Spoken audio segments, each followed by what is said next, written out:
നമസ്കാരം. റാഫ്റ്റോക്ക് ഫുട്ബോളിലേക്ക് അവർക്കും സ്വാഗതം. ഇത് അവസാന വേൾഡ് കപ്പ് ആകുമോ? മെസ്സിയോടല്ല ചോദ്യം, ഹാരി കെയ്നോടാണ് ചോദ്യം.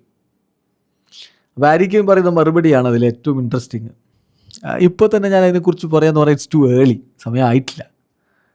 ഏതായാലും 1-2 വർഷം കൂടി ഞാൻ കാര്യങ്ങൾ മുന്നോട്ട് കൊണ്ടുപോകും. അപ്പോൾ എങ്ങനെയായിരിക്കും എനിക്ക് ഫീൽ ചെയ്യുക എന്നനുസരിച്ചാണ് ഞാൻ തീരുമാനമെടുക്കുക. ഇംഗ്ലണ്ടിന് വേണ്ടി കളിക്കുന്നത് ഞാൻ ഏറെ ഇഷ്ടപ്പെടുന്നു. പിന്നെ ബട്ട് ഓഫ് കോഴ്സ് 4 വർഷം എന്ന് പറഞ്ഞാൽ ഇനിയിപ്പോൾ അടുത്ത വേൾഡ് കപ്പ് 4 വർഷം കഴിഞ്ഞിട്ടല്ലേ, അതൊരു ലോങ് ടൈമാണ്. പക്ഷേ ദെൻ അഗെയിൻ നിങ്ങളൊന്ന് നോക്ക്, മെസ്സിയെ പോലെ ഒരാൾ ഇപ്പോഴും ഹയസ്റ്റ് ലെവലിൽ ഈ ഓൾഡർ ഏജ് പോലും, ഈ പ്രായം കൂടിയ സമയത്ത് പോലും അദ്ദേഹം പെർഫോം ചെയ്യുന്നില്ലേ?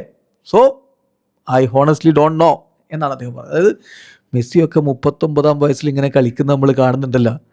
അപ്പോൾ പിന്നെ 32 വയസ്സുള്ള ഞാൻ അടുത്ത വേൾഡ് കപ്പ് കളിക്കുമോ എന്ന് ചോദിച്ചാൽ പിന്നെ ഞാൻ എന്താ ഇപ്പോൾ പറയാമെന്നാണ് ഹാരി കെയ്ൻ പറഞ്ഞതിൻ്റെ ഉദ്ദേശം. സംഗതി വളരെ കൃത്യമാണ്. മെസ്സിയുടെ ഈ പ്രകടനം, ഈ 39-ാമത്തെ വയസ്സിലും കാണിച്ചുകൊണ്ടിരിക്കുന്ന ഈ പ്രകടനം ഫുട്ബോൾ ലോകത്തെ തന്നെ അത്ഭുതപ്പെടുത്തിയിട്ടുണ്ട്. 8 ഗോളും 4 അസിസ്റ്റുമാണ് ഈ വേൾഡ് കപ്പിൽ ഇപ്പോൾ അദ്ദേഹത്തിൻ്റെ പേരിലുള്ളത്.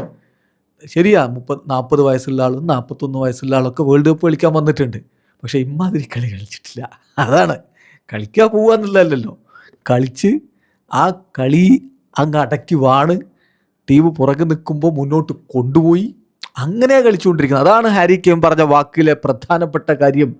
നോക്കുക, then again you can see someone like Messi still performing at the highest level even at an older age. That's important.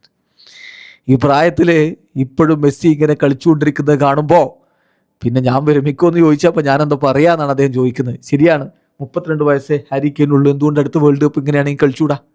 Video സാധിക്കുന്ന ഫുട്ബോൾ ലോകത്തെ കൂടുതൽ വിശേഷങ്ങളുമായി റാഫ്റ്റോക്സ് എത്താം.